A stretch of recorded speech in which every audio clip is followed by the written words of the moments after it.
Chirag Paswan has spoken with my colleague Chirag Paswan, of course, contesting today from Hajipur as the NDA's candidate. किस तरीके से लगातार लोग गाड़ी रुकवा के नमस्ते और हालचाल ले रहे हैं।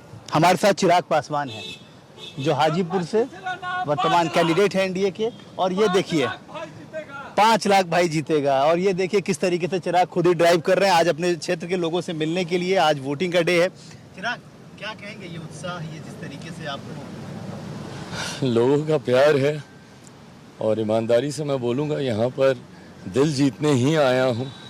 चुनाव खैर एक चुनावी रण में है तो उसका एक हिस्सा ज़रूर है, बट हाँ, पिता के जाने के बाद जो एक वैक्यूम क्रिएट हुआ था हाजीपुर में, हाजीपुर के लोगों में, उस कमी को भरने के प्रयास कर रहा हूँ।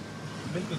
तो आपने जिस तरीके से लगातार हमने भी देखा, बहुत सारे ग्राउंड पे तमाम चीज़ें देख रहे हैं, किन मुद्दों को प्राथमिकता रही है? क्या ऐसा लगा जो आपके लिए हाजीपुर और जमुई में डिफरेंसेस लगे और हाजीपुर आपको लगा कि ये बहुत? देखिए, मैं हाजीपुर से चुनाव लड़ने का फैसला पूर्णतः इस उद्देश्य के साथ था। मैं बहुत नाशुक्रा होता अगर मेरे पिता के जाने के बाद अगर मैं उनकी जिम्मेदारियों को नहीं उठाता। ऐसे में उद्देश्य उनकी जिम्मेदारियों को उठाना था, उनके अधूरे सपनों को पूरा करना था। हाजीपुर की जनता ने जो उम्मीदें मेरे पिता से रखी थी, उन उम्मीदों को पूरा करने के उद्देश्य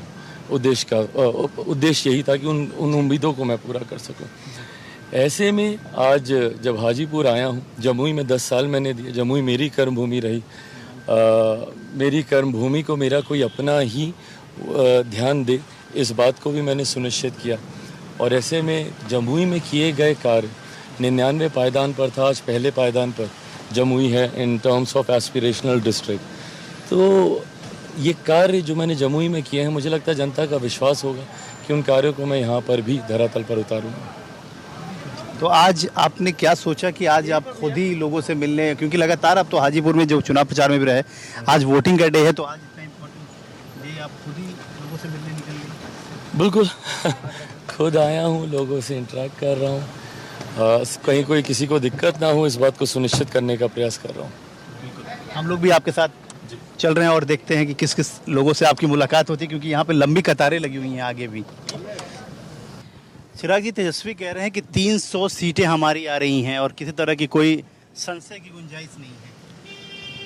वो पता नहीं वो कौन सा पैरेलल यूनिवर्स में वो चुनाव लड़ रहे हैं जहाँ पे उनकी 300 सीटें आ रही हैं। बट बहरहाल ऐसी बड़े दावे करने के वो आदी रहे हैं। 14 में भी ऐसी ही बातें करते थे, 19 में भी ऐसी ही बातें करते थे। क्या हो गया? 14 से बड़ी हार 2019 में हुई और अब 19 से बड़ी हार इनकी 2024 में। 19 से बड़ी तो खैर क्या ही होगी, खाता तक तो खुला नहीं था 2019 में। हाँ, महागठबंधन की एक सीट ज़रूर आ गई थी कांग्रेस की, तो वो भी सीट इस बार किशनगंज वाली भी हम ही लोगों के खाते में आ रही है। तो आपको लगता है कि वो जो बार बार ये बातें कर रहे हैं, और वो खास तौर पे उन्होंने कहा कि एग्जाम्पल दिया उन्होंने कि बोले देखिए अगर इनकी सरकार आएगी आरक्षण ले लेंगे, ये लोग छीन लेंगे, लोगों का अधिकार छीन लेंगे। और उसके अलावे जिस तरीके से हर जगह पे जा रहे हैं, वो प्रचार के माध्यम को अलग अलग कर रहे हैं। पहले A to Z कह रहे हैं, फिर अब माई और बाप की पार्टी कह रहे हैं, ये तमाम चीज़ें बता रहे हैं। ये लोग जिनके पास मुद्दा नहीं होता ना, वो ऐसी बातें करते हैं। और जब आप ऐसी बातें करते हैं ना, तो आप डॉक्टर बाबा साहेब भीमराव अंबेडकर जी के बनाए हुए संविधान पर आप सवाल उठाते हैं। आरक्षण एक संवैधानिक अधिकार है, ये कोई खैरात नहीं है, ये एक संवैधानिक अधिकार दिया गया है। ऐसे में दुनिया की कोई ताकत नहीं है जो संविधान को मिटा सके, कोई ताकत नहीं है जो आरक्षण को हटा सके। संविधान को कोई हटाएगा भी क्यों? जिस संविधान की वजह से मेरे प्रधानमंत्री 3 बार गुजरात के मुख्यमंत्री बने, जिस संविधान के आधार पर आज वो 3री बार देश के प्रधानमंत्री बनने जा रहे हैं, तो क्या कारण है कि कोई संविधान को हटाएगा? और जहाँ तक रही बात आरक्षण की, 2015 में भी इसी तरीके का भ्रम, याद होगा राजद लालू जी के द्वारा इसी तरीके का भ्रम 2015 के बिहार विधानसभा के चुनाव में भी फैलाया गया था। उस वक्त भी यही बात कही गई थी कि आरक्षण समाप्त हो जाएगा, आरक्षण समाप्त हो जाएगा। आज 10 साल हो गए इस बात को, बता दीजिए क्या हुआ? इन 10 सालों में केंद्र में एनडीए की सरकार थी, कौन सा आरक्षण खत्म हुआ? बल्कि आरक्षण को हम लोगों ने और सशक्त करने का हम लोगों ने काम किया और मजबूत करने का काम किया। जहां हम लोगों ने ऊंची जाति के जितने गरीब लोग हैं उन लोगों को भी 10% आरक्षण देने का काम किया। हम लोगों ने मंडल कमीशन को संवैधानिक दर्जा देने का काम किया। तो ऐसे में जब हम लोग चीज़ों को और सशक्त मजबूत करने का काम कर रहे हैं तो इस तरीके की झूठी डराने वाली बातें डरा कर आप लोगों का वोट हासिल करना चाहते हैं, ये कांच की हांडी बार बार नहीं न चढ़ेगी।